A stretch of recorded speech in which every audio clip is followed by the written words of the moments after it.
that do succeed. I mean, the adage when we were playing in the early 2000s is, if you didn't go broke, you weren't playing. Really? Yeah. Okay, I mean, so you got to lose big to really get your experience up, I guess. well, I mean, listen, it's like anything else in life. You have to really immerse yourself in it. Mm-hmm. I thankfully never had that issue. Gotcha. And my it brother, was never an addictive kind of thing for you. correct. So from 2003, when Chris Moneymaker, his real name, Moneymaker. won the World Series, you could see the explosion on online gaming, because the World Series main event. So Chris Moneymaker was the driver. He was like the poster child. He was the fuel to light the fire. Yeah. I mean, you had the Rounders movie. You had televised poker on ESPN, and then the World Poker Tour. But what really drew people to the websites was this Moneymaker phenomenon, because he turned $80 some odd into $2.5 million. $80? $80 into 2.5 in one of these 6-week adventures? Well, no, the key to his getting into the World Series is he played on PokerStars, which at the time was a very up and coming website. And PokerStars. PokerStars, Party Poker was a major site, Ultimate Bet.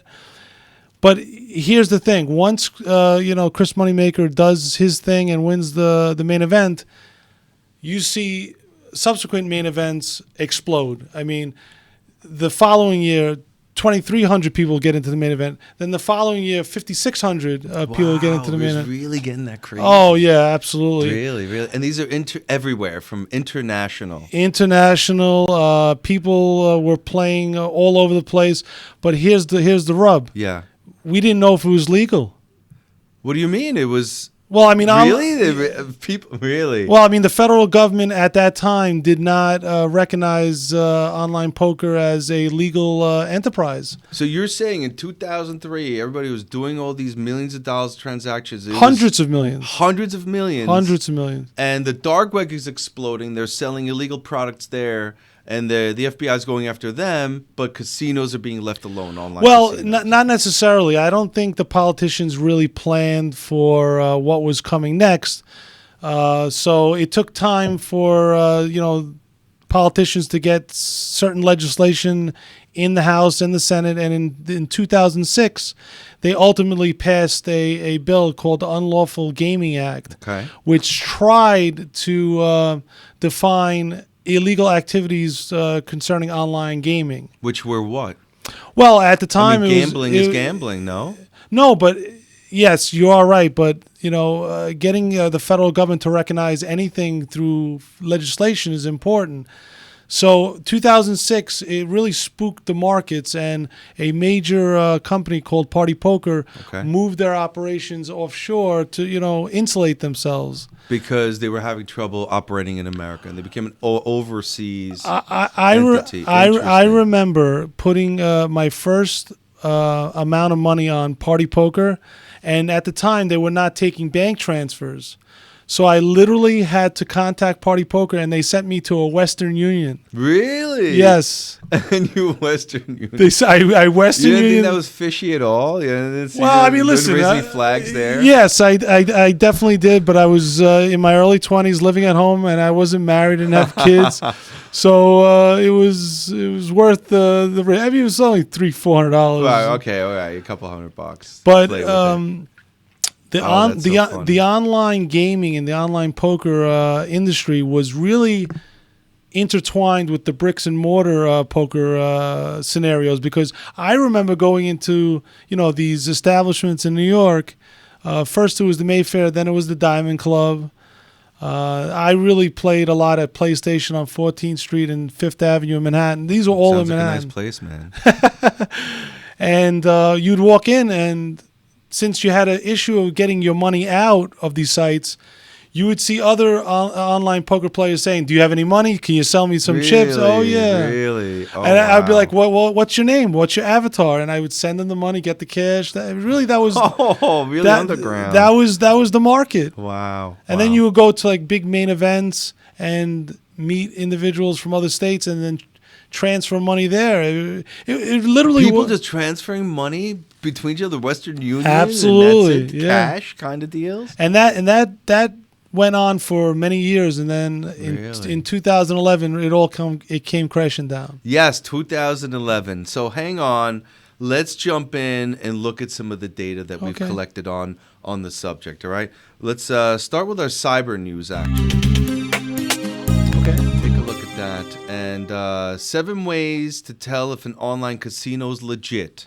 Let's talk about that a little bit, and then we'll jump right into the what's it called? Black Friday. Black Friday. And I remember when we first initially wanted to talk about this, I brought up Black Friday, and like everyone else, you're not immune to it. I thought Black Friday was, the day after Thanksgiving. The day after Thanksgiving when that guy got trampled because too many people came in the door.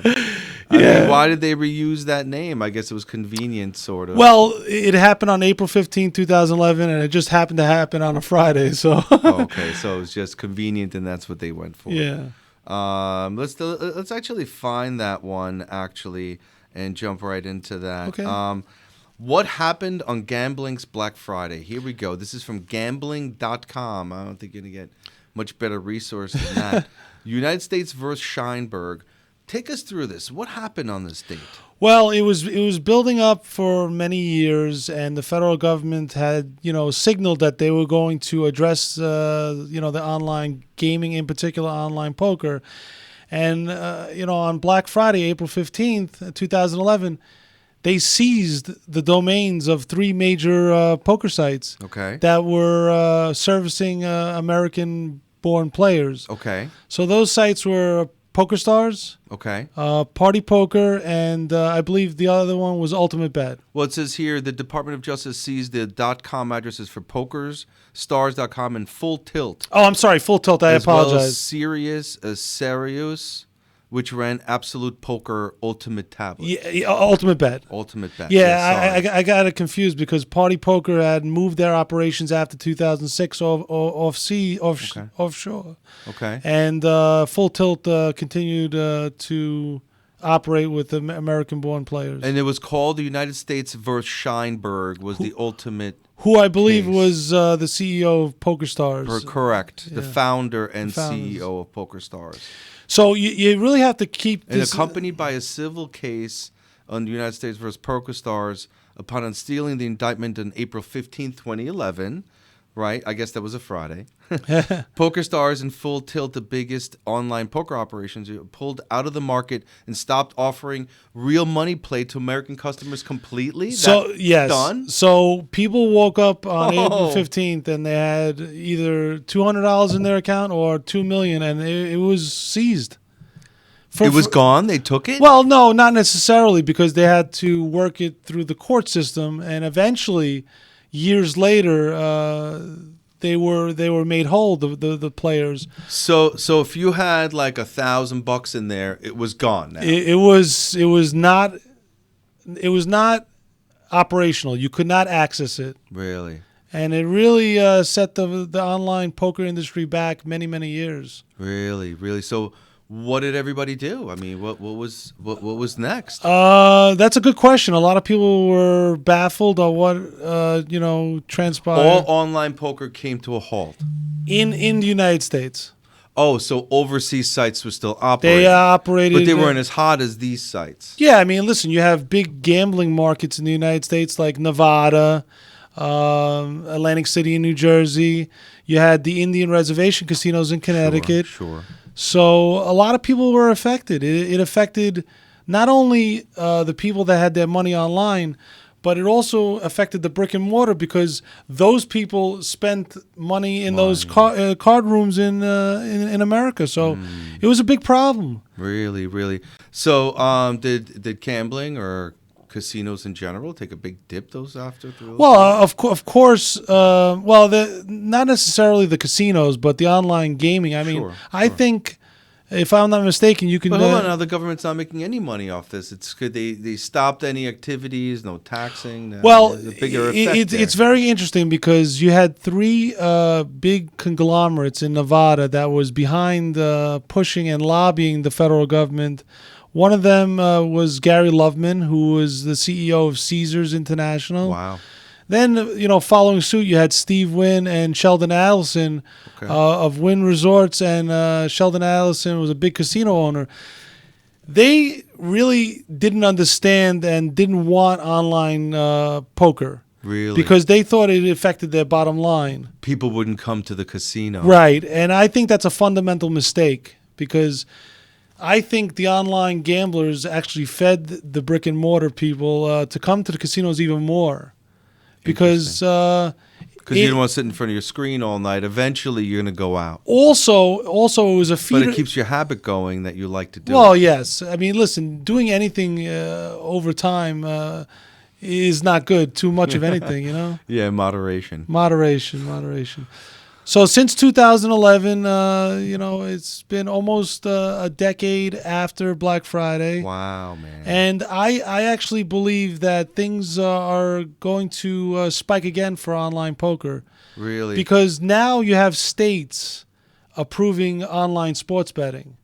How much money was lost when this shut down? Was it in the hundreds of millions? Oh, it was in the hundreds of millions. I think, if I'm not mistaken, Full Tilt and PokerStars, well, ultimately, PokerStars bought Full Tilt, but the fine to that company was close to $750 million.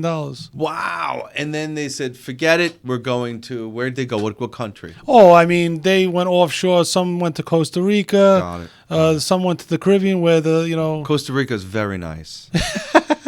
Yes, very warm climate, But they went to countries that were favorable to online gaming. Sure, and why wouldn't those countries take it in? I mean, imagine the profits they would get from it. Tourism, taxation, setting up businesses there. Congratulations to Costa Rica, man. And I think that's the way it's going to go, because now states are instituting their own policies. I think in 2022, New York State established legislation to approve online sports betting. Interesting. Can Black Friday happen again? Oh, anything is possible, because as you know, there's no federal legislation that actually either approves online poker or actually bars it. It's like anything else. The federal government, when they write legislation, it's to be interpreted. Yes. And there's, court cases and to be interpreted. Yeah, I know. I mean, it's yet to be seen. Yet to be seen. That's funny. Take a look at this, my friend. Black Friday, April 15th, 2011, decimated the U.S. gaming industry. So I guess people in Europe didn't have this effect. I would assume everyone globally was affected by the Americans being hurt like this, of course. It shut the Europeans and the Asian markets. I mean, believe it or not, I don't know if a lot of people know this, but Macau in Asia, it has bigger casinos and bigger gaming industries than Las Vegas. Yes. I mean, Macau is a huge city with a lot of casinos.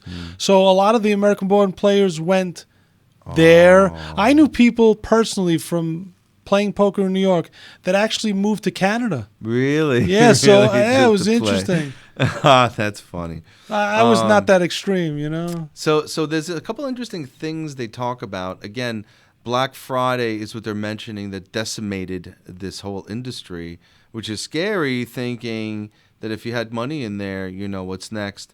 I guess that's what it looked like, the fine that came through. Right. The domains have been seized by the U.S. Immigration and Customs Enforcement. Interesting. Yeah, the feds get very unique when they want to come after you. They get creative. They get creative. So I wanted to pull out this list and talk about these individuals. Take a look at this. The people indicted during that day. Isaiah Scheinberg, founder of PokerStars, right? Paul Tate, director of payment of PokerStars. Why'd they go after him? What's the payment? Well, I mean, at the time, using financial institutions like banks or credit cards were not legal. So I remember at some point in online poker, they were taking credit cards. It's the way they paid players and how they paid out. Listen, it was a shot across the bow by the federal government. They were, they were in, it was a huge event. So the next guy, Raymond Bitar, CEO of Tiltware, the software company guy. The guy who wrote the software. Yeah, well, that goes to the fact that there was possible collusion on these sites. Oh, got it. Because there was a lot of quote Weird unquote stuff. cheating, Really? People colluding on the sites. There's been Was it discovered there was bad code cheating? Oh yeah. Oh man. There was Wow. no, I'm saying poker employees that could read hole cards. Oh, wow. Really? Yes. Really? Okay, so there was a back door that was not so good. Nelson Bertwick, director of payment of Tiltware, same type of thing, yeah. right? And then Scott Tom of Absolute Poker. Yeah, He was not as big as Poker Stars. It was a smaller Well, entity. I mean, they went after any company that was United States based that was servicing United States customers. Okay, got it. So the indictment was kind of like a blanket indictment that went after these organizations. It says here, Brent Beckley, Director of Payment and Risk Management, as of 2007, I guess he was playing a different role there. But risk management, interesting. Ryan Lang, payment processor, 4 payment processors, and then the vice chairman of the board is part owner of SunFirst Bank. So they were shutting this whole thing down. Oh yeah. But you have to keep in mind that when this was happening, prior to that, everything that was televised on ESPN or, believe it or not, the World Poker Tour was on the Travel Channel at the time. I don't even know if that exists. The Travel Channel. How come people don't know about what happened here? Well, I mean, listen, it's to say it plainly, gambling and poker are a subculture. So whatever affects a subculture is the biggest thing in that subculture. I'm sure if it affected online sports betting, people would know. Interesting. But the point I was trying to make is all these televised events, you could not see a final table without a Full Tilt Poker emblem or a Poker Stars. So to the average person, they thought it was totally legit.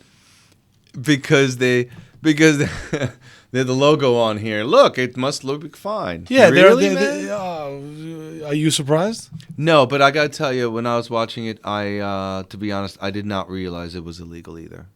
Correct. And I'm in the industry. I thought they got it all passed and it was good. Think about it right now. To this day, present day, New York State approved online gaming. You can't play poker for money online in New York State. You cannot. But you can log into another site outside of the country or state. No, now it's like a state-by-state issue. Nevada, you can play online poker. I think New York is going to... So what are you saying in New York? You can't play online poker and collect money? Correct. But you can get like Jeffrey dollars and convert it to money later. Well, I mean, there's always a way around these things. Usually they use middlemen.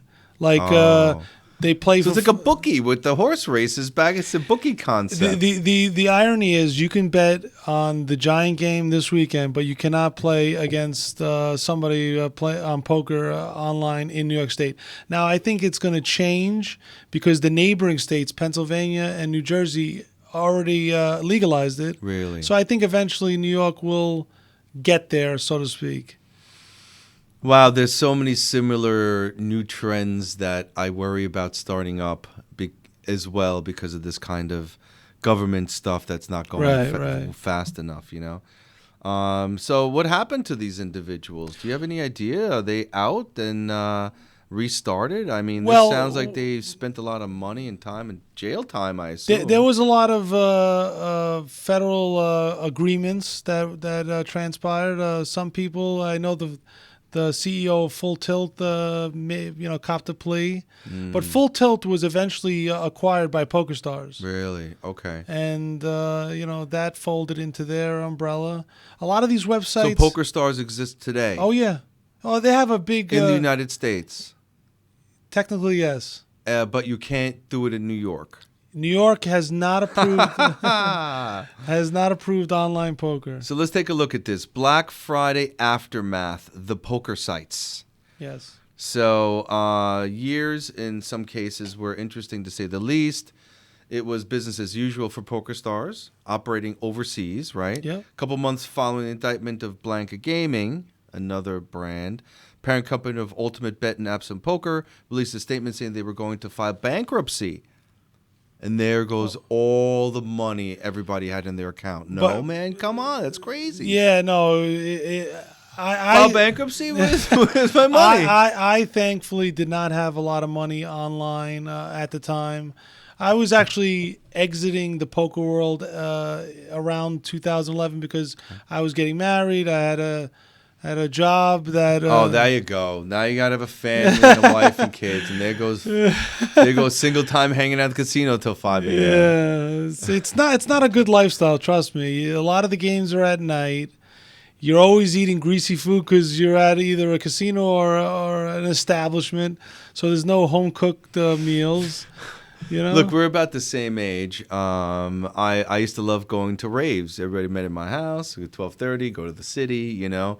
But then you get that crave. You want to, you know, I dreamt about my kids and the family, and I wouldn't give it up for anything. Oh, I agree. I had a lot of fun, man, you know. Ed, let me tell you something. What time is it? It's 8:30. I would be on a regular weekday night. I'd be preparing for bed, but I'm here with you, and I'm happy. That's very nice. Thank you. I appreciate that. You know. Well, I think that people are getting a little bit more out of these kind of shows than the documentaries, because if you watch a documentary on History Channel, it's 60% commercials. Right.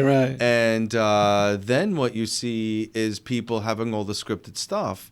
I personally like watching podcasts with this kind of unscripted description by people who know and were in it, dude. That's what you really want to hear, no? Of course, you want to hear the insight, unfiltered, back and forth.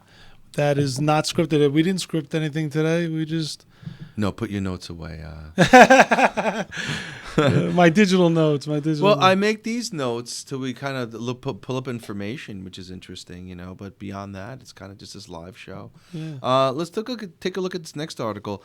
10 years after, did Black Friday change online poker forever? Oh, my God, of What's course. your take on this great article, man? The answer is yes. I have not read the article, but I just know off the top of my head that it's yes. I mean, think about it. Online poker at its infancy in 2003, just one statistic.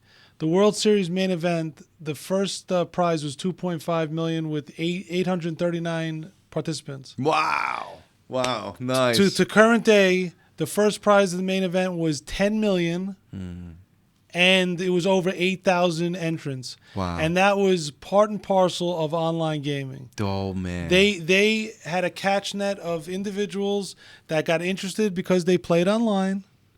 And believe it or not, I actually thought... And these numbers are still small in retrospect of who could be on. Absolutely. And also, a lot of people are not thinking that...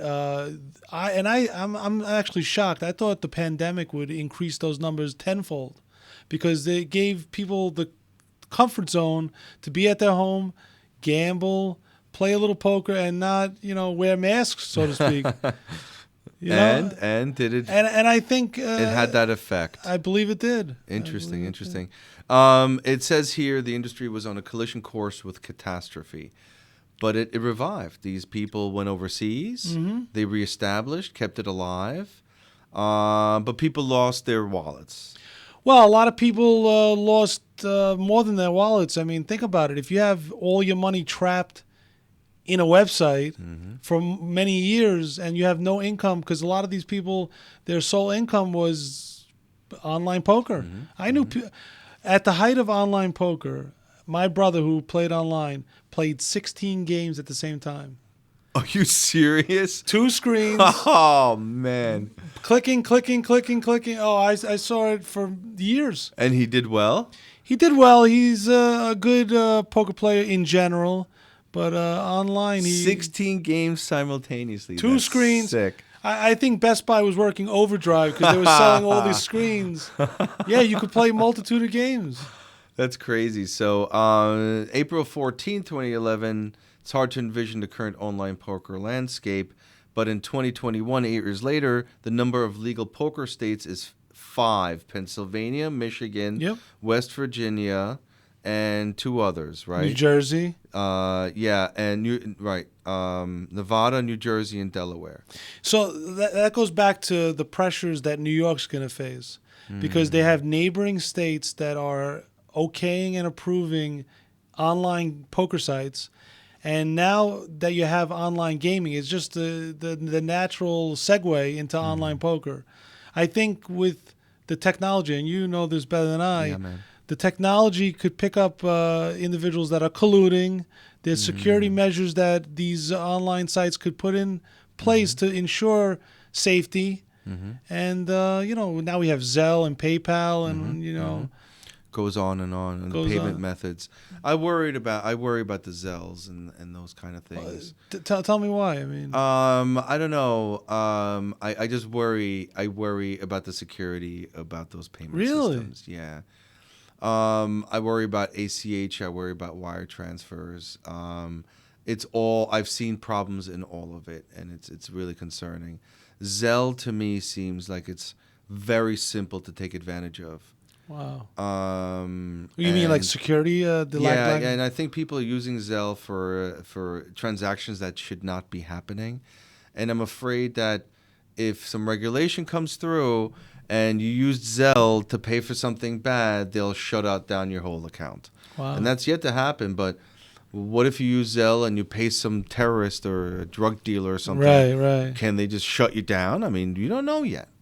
Interesting. You know? I know the IRS has put in some language to file your taxes when you are using one of these Zells or Correct. PayPals. So it's going to be interesting how they monitor and track those transactions as well. Because prior to that, it was kind of like a free flow of funds. I mean, If you take $2 million in Zelle money, did you pay taxes on it? Right, How was yeah. it reported? Interesting. It hasn't been worked out yet. So there's 2 angles: the nefarious use and certainly also the taxation. If people remember Amway, but when Amway first started, they had this thing called the BRIT organization. Right. Now they tried to media control this, but you're hearing it on CyberMasters again. So the BRIT organization, before computers came out, and Amway is you buy vitamins and things, and they were shipping up to Canada and forgot to pay tariffs. Oh, okay. $85 million later, Amway almost got shut down and got a really bad name from that. So clearly, much like Zelle, you could be selling things and tariffs are missed and taxes are missed. Right, and right. What kind of disaster is that? And the potential for getting shut down prolonged ways. Right, you know? right. Yeah, no, of course. But like I said originally, That was my long-winded take. Oh, it's interesting because, as you know, technology is just moving at the speed of light. It's just incredible. Yeah. And ways people get to pay one another is fundamentally changing. And, I think the Yes. government has to adapt and, come up to speed with these technologies. What's your take on barter systems? I mean, existed for years around different societies. I mean, barter systems meaning that I'll fix your computer, and then I built up like points, and then I can come back and you can help me with something. It's barter. It's a legal way of exchanging services amongst each other. It sounds like my youth playing in the New York clubs. We were bartering. Yeah, you don't know about barter systems? It's a very popular thing, actually. Well, how does the transaction occur? Well, it used to be on paper, but now it's a computer. And whatever, it's Like you do my lawn. Like I'll do your lawn, and I do your lawn for a month, and then I got brown point. Like, hey, listen, can you help me with my kitchen counter? And you're obligated, and the point to exchange. It's a barter system. It's been around for a while, but we're going not back as exciting as poker, of course. Yeah, we're going back to the basics. Back to the basics. Yeah. But even there's taxation issues. Right. What are you paying taxes on? The government wants their piece, man. Well, I mean, it's interesting that you say that because in my poker days. When you cashed out at the cage in any casino, either in Nevada or in New Jersey at the time, then the Indian casinos in Connecticut, the limit was $10,000. Over $10,000, you had to report it to the IRS. There was a lot of $999 transactions in the casinos. Sounds like a personal services contract. Yeah. Touche. That's really funny. Let me go back to the cyber news. I thought that was really fun here. I want to talk about 7 ways to tell if an online casino is legit. Let's talk. There you go. We should have put that on the back end, but we had it in the front. So let's talk about that. So 2022, online gaming is hot. It's coming back. Big deal. How do you know you're dealing with a legit site? So you got the basic 2 main ones. Well, I mean, you have DraftKings, okay. And That's no, I'm saying there's 2 sites that service New York customers. okay. It's DraftKings, and the name escapes me on the second one. Okay. But those are the approved. Caesar's Online Gaming. Caesar Online Gaming. So let's go through this for a second, all right? 7 ways to verify the legitimacy of an online casino. Number 1, check jurisdiction based on certificates. What does that mean? Why are they saying that? Well, I mean, it goes back to the state approving the function of gambling. Like New York State in this year approved online sports gambling. So you have credible established websites like DraftKings coming in and servicing those customers. Okay. It's interesting. Online gaming is evolved. Okay. Originally, it used to be, you bet a game, Okay. Spreads, and they still offer that. But a major component of online gaming is fantasy sports. Fantasy sports, fantasy football, really? Fantasy anything, fantasy baseball, where you're actually betting on the individual player and creating your own team. Okay. I mean, there's a lot of transactions that occur with that, the fantasy aspect. But you definitely agree with checking the jurisdiction based on certificates. Of course. You're not doing any of this in New York State. Now, I shouldn't say of course, because back in the early 2000s, we did not do any of this. It was like the Wild West. So Gotcha. I definitely... But technically in New York, you're not. It's not they're not certified to do this. No, sports gaming you're allowed to in New York, but online poker you're not. Online poker? As of yet. Oh, interesting. Number you can 2, bet the horses. I'm going to go into that because I want to know the difference between OTB and what's going on here and how. Okay, sure. But check reviews. What's your take on checking the reviews and the reputation? Why is that important? Well, I mean, it's like anything. If you have a bad customer base and there's reviews saying that this site is not, for whatever Not reason, legitimate, or there's been problems. customer service, maybe getting your money out takes long. Yeah. I remember back in the early 2000s, getting your money off these sites were a headache. Really? Because they weren't dealing with the banks. Really? So I remember getting a check at one point. My brother would get checks. Checks? Yeah, from Costa Rica. It was incredible. That's funny. So I agree with checking reviews. I check reviews on everything that I look at. Next, take a look at the payment method. Are they reasonable, like you were saying? So you want to go into that again a little bit? I mean, you've seen so many ways to get paid out of this. Well, right? I mean, like I was initially saying, in the early times of online gambling, they weren't dealing with the banks. They weren't even taking credit cards. So, you get these checks.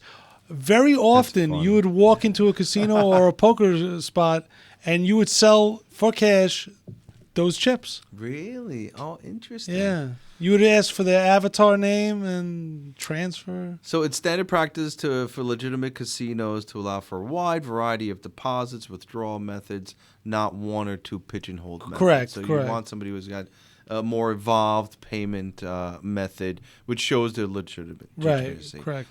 Customer service is a must. Now, you mentioned that. Why is it so important to see? Well, I mean, listen. Does that mean that they're answering the phone like right away? Like, what do you mean? Not only that, if you are looking to cash out your winnings or put money in, you want that done quickly.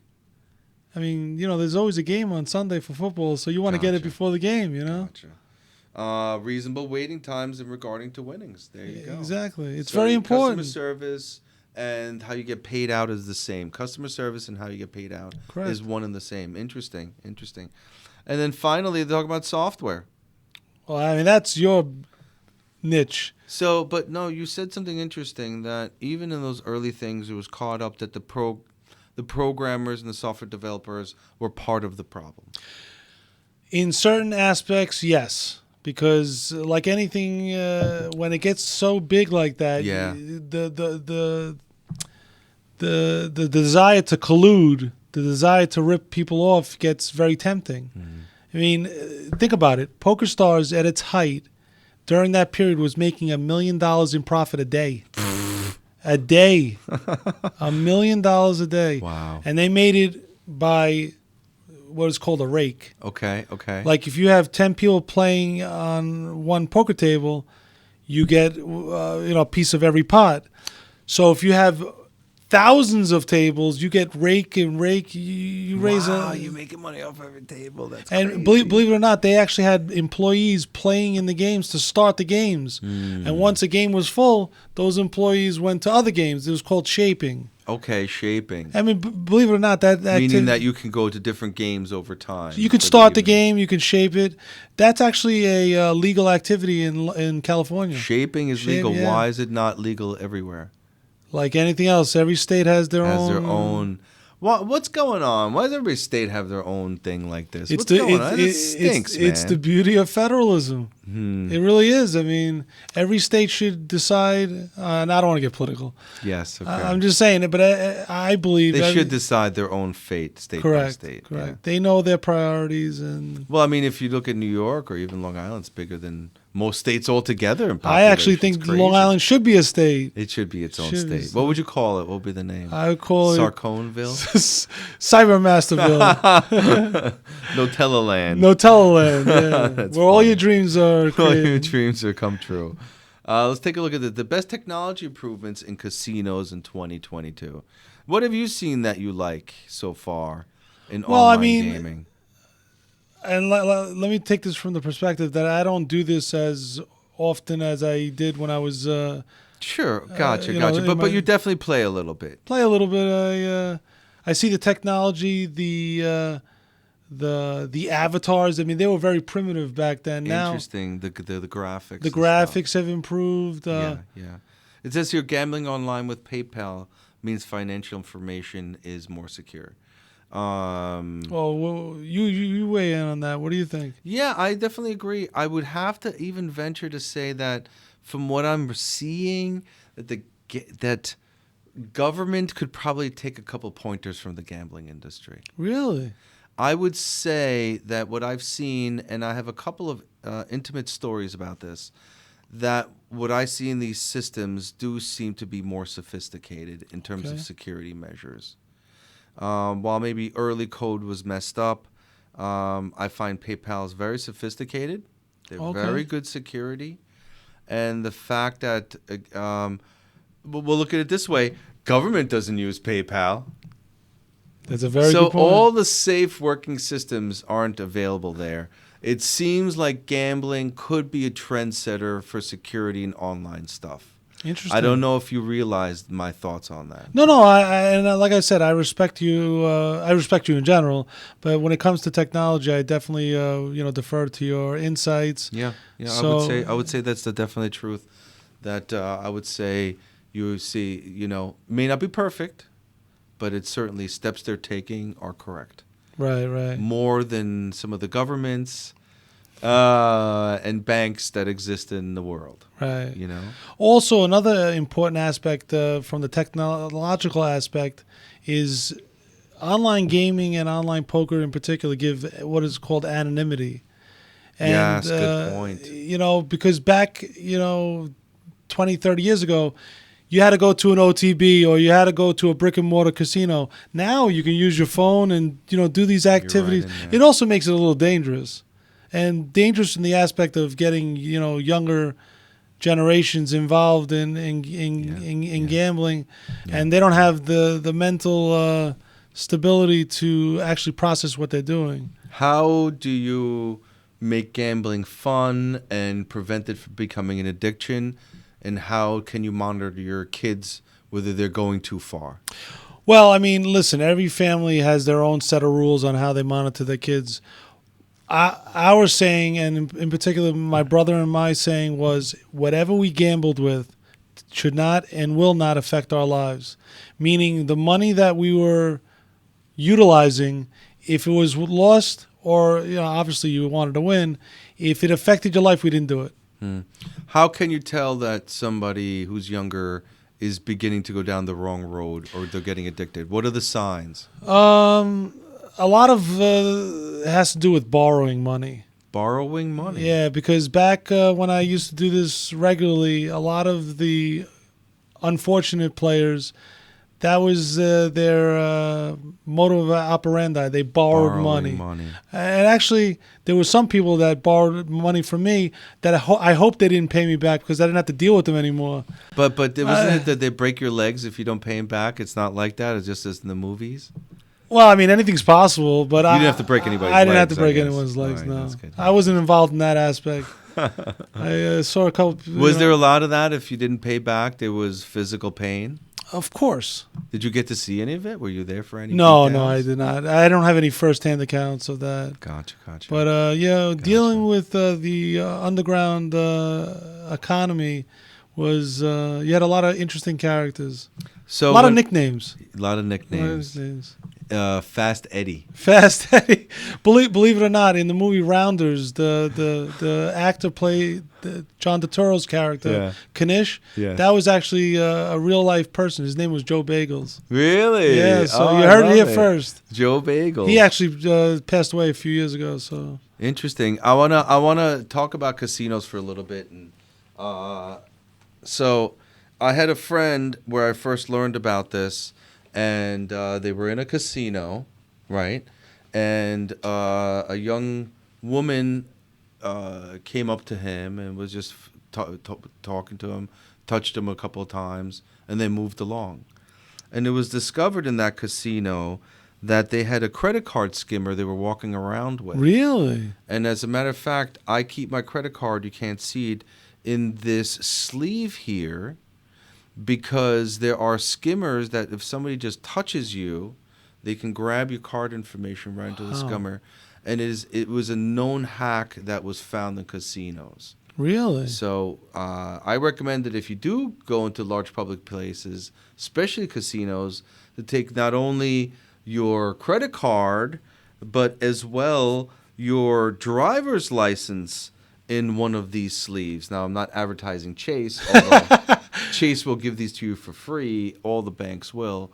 I keep all my information in these sleeves that are tamper-proof. So you're telling me that a paper sleeve will prohibit someone from skimming? Yes. Well, it's made of material that you can't. Oh, okay. It's not just basic paper. No. It's a special kind of Understood. material that doesn't let you skim from it. Gotcha. And they have that for certain wallets. And I really recommend that become a norm for people. You can get this stuff for free. You can get a tamper-proof wallet where people can't skim from it. It's become more and more prevalent. Wow. And the most important thing is, remember, they're stealing all these cards. They're putting $1 or $2 on it times 1,000. You don't even notice it, John. You know what I mean? It's a big problem, I guess. Yeah, I mean, that's crazy stuff, you know. So are you gambling with your kids online? Or do you No. Listen, my kids, I'm an Uber driver because I go to soccer events. I go to baseball events. I just drive. Listen, my main profession is driving my kids to sporting events. I'm going to the Islander game tomorrow with my son. So. Oh man, that's nice. Yeah, so good. Yes. That's my main focus. This is a history that I lived through. I have fond memories. I have good friends that came out of it, but. By and large, I don't partake anymore. So. But you can't say that people who don't play poker, those are scummy people or bad people. They're everybody else that just was enjoying that experience. But believe it or not, one of my first interactions on gambling in general is I was one of those people that said to my brother, "It's it's all about luck." I actually made it dirty, like a dirty term. It's not all about luck? No, absolutely not. There's a reason why people that play tournaments in poker, there are big names that constantly win. So you're luck saying luck is involved. Luck is but involved. If you know these tricks that you mentioned before, play multiple tables. These are all formulas to get you wealthy. It's a multitude of things. It's math. Okay. It's implied odds, pot odds. There's a lot of things. There's books that have been written on this. Really? But getting back to the story that I have with my brother. Yes. And at the time I was working at a brokerage house, he goes, "You make it seem so dirty." He goes, "You work for the biggest casino in the world, Wall Street." And it really put things in perspective to me, because just because I went to an office and I had a suit and tie didn't mean that people weren't gambling where I was, So I first went to Atlantic City, and my favorite thing is to be able to smoke cigarettes while I'm eating a steak at Bellagio. What was it like when you couldn't smoke at the casino anymore? Actually, it was a welcomed thing in my estimation. Even though when I was in my early 20s, I would, have a couple of cigarettes here and there. It just really, when you're indoors and you're sitting next to people, I actually felt bad for the dealers, because they're just dealing cards and you're blowing smoke.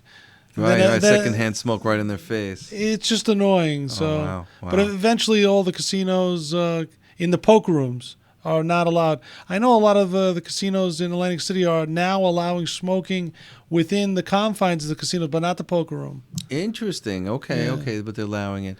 I don't know. When I went back, it didn't smell like cigarettes. It's awesome. I think that not smoking in bars is totally cool. Yeah, no, I agree. I totally agree. I mean?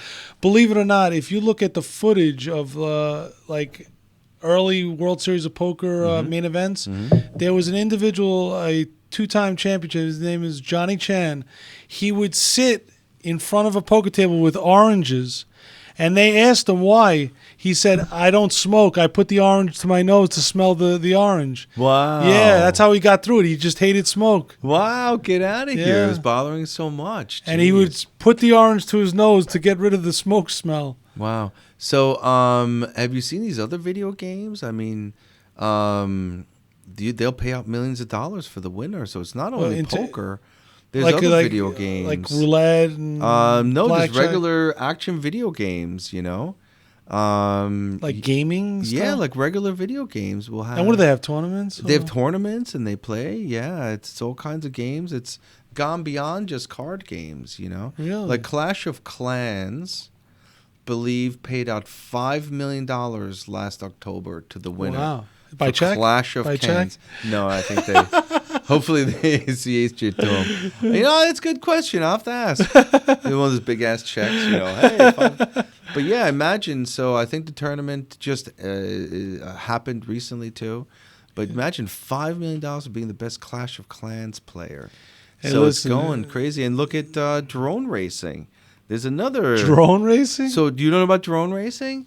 I didn't see it on DraftKings. It's going to be on ESPN. So it's these guys with these headsets on. And Stop. They drive these drones. It's going to be $1 billion industry. No, I understand. I understand that drones are an important technology. I did not know that you could bet on these things. Absolutely. As a matter of fact, DJI has a new racing drone. It's about $700. If they want to send one to me, I'll look at it on the show. But yeah, it's a racing drone. You put it on, and you're in first-person view, and you're flying that thing like you're sitting in it. Really? Yeah. And do they fly indoors? Or? I think upstate they set up like $1 million drone racing location. So I would say that all those activities, along with the gambling regulation and cards, it's going to be huge. Oh, absolutely! Right? It's such a undertapped market in my estimation, and saying that it's $1 billion industry, I think it could be astronomical. Let's take a look at our tech news about that. We pulled up an article. Mobile gaming market projected to hit US $154.81 billion by 2030. Oh, I believe it. Whoa! I absolutely believe it. That's bigger than a lot of markets, man. That's why the federal government wants to regulate it as much as it can. They could make a lot of taxes money off this. Oh, yeah. There are other things that are still coming. Marijuana legalization, gambling. Is New York State in a position to move all these things along properly? Well, I think they took an important step whether you are for gambling or against it. They passed legislation this year to allow sports gambling online. I think, like I said earlier, having Pennsylvania and New Jersey already approving online poker, I think it's just a matter of time where New York just follows suit. So I love it, man. Me and my friend went to a national Scrabble championship, and we got our asses handed to us by these old ladies. They were cheating their butts off. So They were I like colluding. it. They were like chips under the table. She's like, "Shut up, Sonny. I'm a senior." I'm like, "Doesn't mean you could cheat." They were colluding. They were colluding. Yes. And we practiced for months, and it got nowhere. So, and then I played Scrabble online, and there were bots beating me too, so I couldn't win. You know. What is it called? Transhumanism? Well, when I'm a transhuman, I'll kick everybody's butt. In Scrabble, I have the whole board stuck right here. It's to be continued, guys. So you know that you put it right in here, and then you can compute without having to type on a keyboard. I assume that something like that would take gambling to an extreme level. Now, I just want to talk about this for a second because gamification has become the leading attribute to building school software online. Okay. So learning management systems like Google Classroom and Moodle and Right. Canvas are telling that the gamification portion is the only thing that can keep kids interested in getting that grade if they give them a score like a video game. Right, understood. It's a learning technique, so to It's a speak. learning technique. So I will say that the gamification, along with what they're reading in there, it's going to make us smarter as people, you know? Well, you hope so. I have a particular soft spot with not exposing these things that I was exposed to at a young age for my own children because, like I said, the temptation is great. Yeah. The lifestyle is pretty brutal if you don't have a command of, Your self-control. your self-control. Yeah, man. So if my kids are watching, there's no shot they're going to be able to do this. Not under my watch. Well, you're a logical individual. You love them, and you'll be able to overcome this. Hopefully, they'll come to you and speak to you about it as these things come up. You know what I mean? Yeah. And I think that's the best you could do as a father. Is hopefully they'll come to you and tell you about it. You know? You can only hope. You give them the knowledge, and hopefully they take that and expand their horizons in a positive way. Could you have told your parents about online poker if they were never in computers? Well, how could they have interpreted it? My parents, who were older at the time and from overseas, my mother was from Italy, they wouldn't understand it if I told them exactly what I was doing. So I just didn't. Me and my brother kind of had a 9 to 5, and we did this on the side, so to speak. How do you know your kids will want to talk to you about it differently than you didn't talk to you about it with your parents? I have a relationship, and I build trust with my children through, parenting. My wife's pretty stern with them, and if they have issues on any level with any topic, they always come to us. And my 6-year-old's still young, but my 11-year-old gets it, and he understands that. I have to agree with you. There were things I couldn't explain to my parents about technology and gaming, and I just kind of kept it to myself. But I think that we as parents have a better shot of relating to this generation. Oh, of course. I mean, listen. You know as well as I do, when we were in school, we didn't have laptops and tablets. I mean, I have a 6-year-old that knows how to work a tablet better than I do. So they are up on the technology. We just hope that they don't fall into these traps that are laid out. These things are not made for young kids, but it's packaged that way. So it's very tempting to get involved. Like you said, the Scrabble and stuff, they're innocent.